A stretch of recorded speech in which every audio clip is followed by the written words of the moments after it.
പണ്ട് ചോറ്റാനിക്കര പ്രദേശം ഒരു കൊടുങ്കാടായിരുന്നു.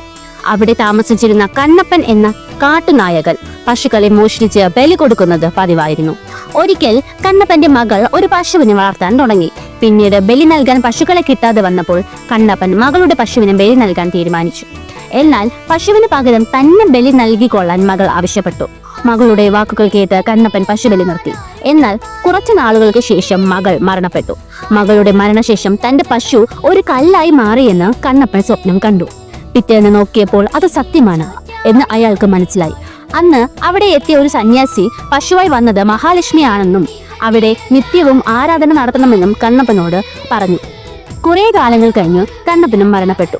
കുറെ കാലങ്ങൾക്ക് ശേഷം പുല്ല് ചെത്താൻ വന്ന സ്ത്രീകൾ അരിവാളിന് മൂർച്ച കൂട്ടാൻ കല്ലിൽ ഉരച്ചപ്പോൾ അവിടെ നിന്ന് രക്തമൊഴുകി വരുന്നത് കണ്ടു.